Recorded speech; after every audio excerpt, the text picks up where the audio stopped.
Bonjour tout le monde et bienvenue à cette session de coaching à petite bouchée. Alors moi je suis Daphne Walbridge et je suis une surintendante de l'éducation qui adore appuyer les nouvelles directions puis les directions à devenir ainsi que les leaders scolaires systémiques lors de leur parcours en éducation. Donc aujourd'hui je voulais parler de limites qu'on met dans notre vie tant au niveau de notre profession que de notre vie personnelle.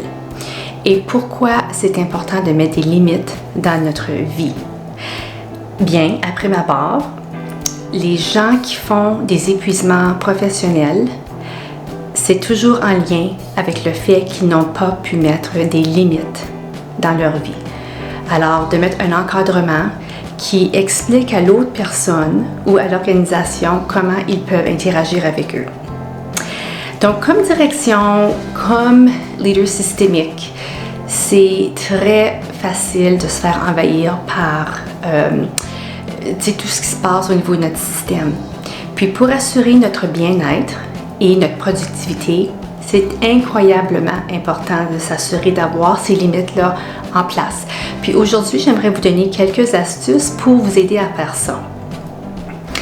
Premièrement, la première chose à faire, c'est de faire un scan au niveau de notre quotidien. Faire ça pendant une semaine et voir où est-ce qu'on ressent des éléments de résistance. Ça peut être avec un collègue, ça peut être avec notre famille, avec des activités qu'on fait, des tâches qu'on a à faire. Si on ressent une certaine résistance, puis on sent que c'est en train d'envahir sur notre personne, notre bien-être, il faut commencer à se poser des questions. Puis il faut se demander, est-ce que, puis on peut utiliser un système de lumière ici, est-ce que c'est un vert où est-ce que je suis capable de négocier, je suis capable de faire connaître mes besoins? Est-ce que c'est un jaune où est-ce que là, le sens d'urgence commence à être un peu plus évident, où est-ce que je dois mettre des limites parce que ma santé et mon bien-être sont à risque? Ou est-ce que c'est du rouge? Alors, où là, je dois vraiment imposer les limites, je dois avoir des conversations courageuses et je dois agir et renforcer ces limites-là. Donc, ça, c'est des questions à se poser. Alors, faire un scan de notre personne, de notre quotidien d'une semaine, puis voir où on ressent des résistances. Puis après ça, d'élaborer un plan. Un plan pour dire, OK, là, je vais commencer à mettre des limites ici et là pour voir si c'est capable d'alléger ma journée et que je puisse avoir de l'énergie. Ce n'est pas facile parce qu'on a été conditionné de vouloir plaire, d'être aimé et que tout roule bien. Surtout si tu es une personne qui aime plaire et tu n'aimes pas le conflit. Mais je t'invite à repenser aux limites avec cette lentille où on est là. Ces limites-là sont là pour améliorer les relations.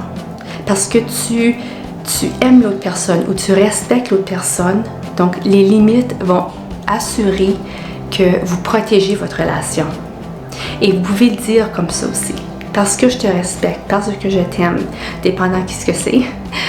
Tu vas dire, je veux imposer ces limites-là pour protéger notre relation. Et vous le faites pour votre santé, votre sécurité et votre bien-être.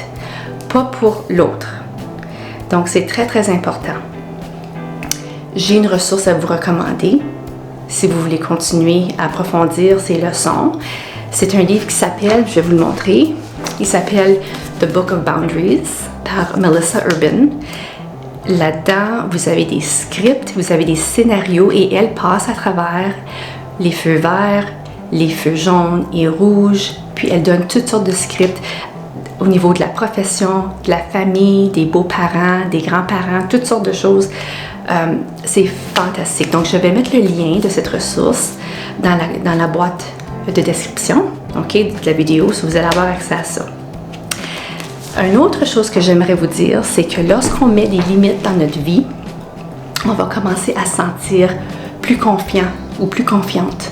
On va avoir plus d'énergie et on va se présenter devant le monde avec une nouvelle énergie. OK? Puis ça, si vous êtes en train de vivre ce qu'on appelle le syndrome d'imposteur, qui est le thème ce mois-ci, au mois de février 2024, c'est le thème de notre webinaire Casse-croûte. vous allez voir qu'en mettant en place des limites dans sa vie, on est capable et ça va aider à contrer le sentiment d'imposteur. Parce qu'on est en train de prendre soin de nos besoins.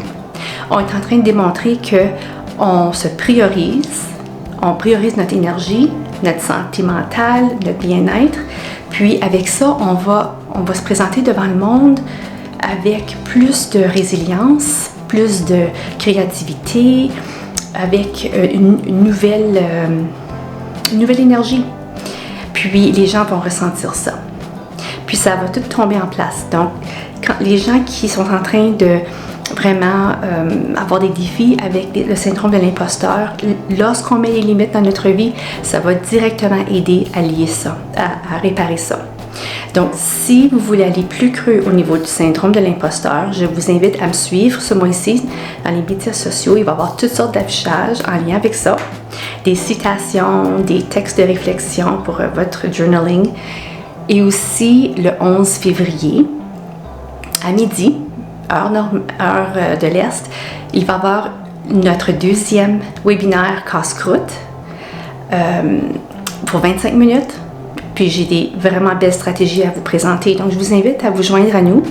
Je vais mettre le lien à cette série-là aussi dans la boîte là, de commentaires et de détails.